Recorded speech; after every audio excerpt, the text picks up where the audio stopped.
Hello and welcome to episode 93 of the Berean Manifesto, brought to you by the Ekklesian House.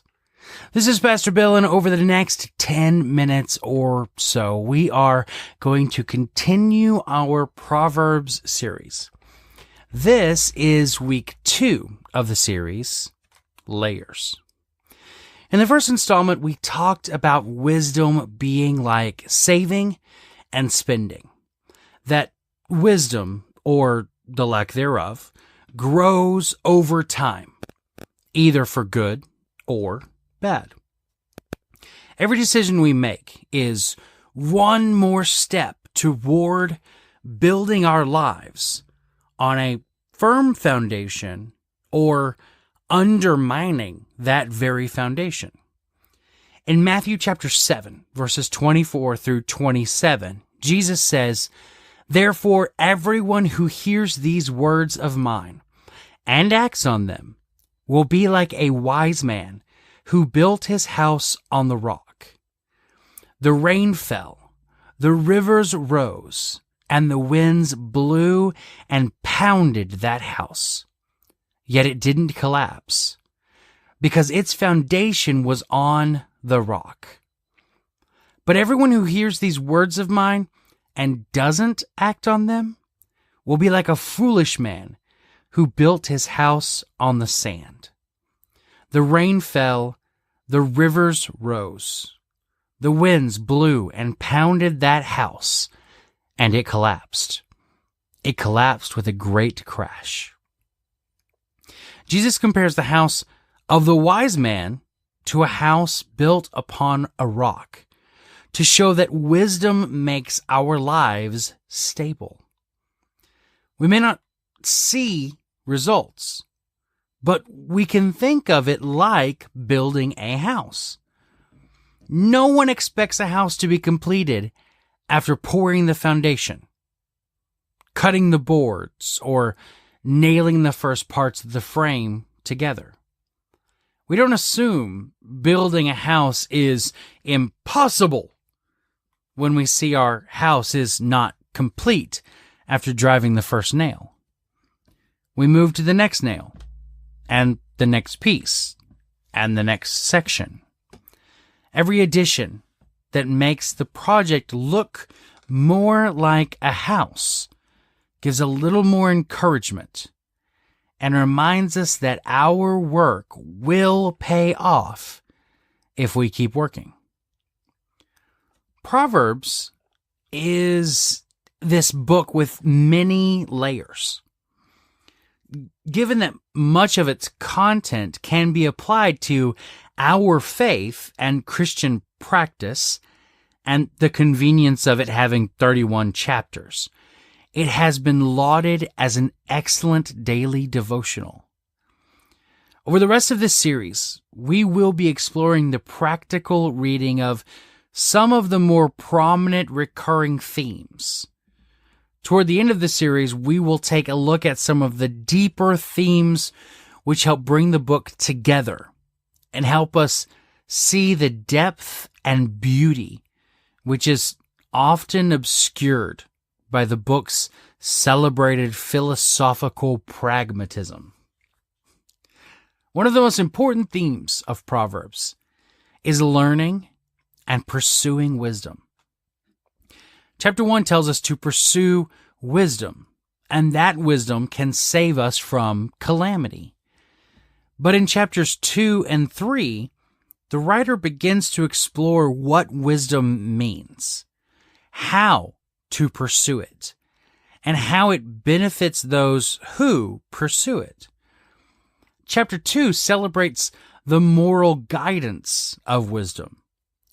We see how wisdom will lead us to fear the Lord and let us know what is right and just and fair. Chapter 3 recounts the benefits that wisdom can bestow upon us. We are told wisdom will keep us safe, and we will sleep sweetly because we will not be afraid. Living wisely helps us avoid many sources of anxiety and alleviates many of our fears. In the 5th century, Ireland was divided among small clans that often went to war with one another. After spending all day fighting and fearing for their lives, the only way some could sleep was to drink until they passed out. The people noticed how sound one man slept at night. The man's name was Patriarch. Patriarch had been captured in Britain and brought to Ireland in his youth at the age of 16 as a slave. After 6 years, he escaped back to his home. Later in life, when he had become a cleric, Patriarch returned to Ireland to spread the gospel. He was constantly confronting kings and druid priests who often feared and hated him. Yet he slept soundly, like a person without fear. Today, we celebrate him every March 17th as Saint Patrick. Proverbs chapter 4, verse 7 says, "Wisdom is supreme, so get wisdom. And whatever else you get understanding." We will see this theme of pursuing and holding to wisdom at all costs repeated many times throughout the rest of Proverbs. Later, we're told to purchase truth, wisdom, instruction, and insight. The author says it in many ways, but the point is the same.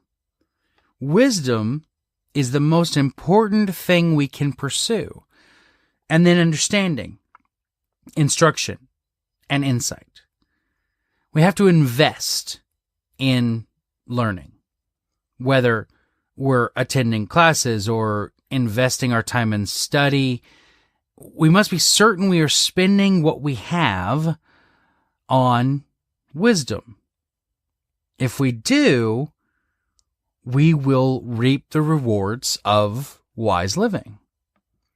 Not only are we supposed to invest in learning and wisdom, but we're also told to guard our investment.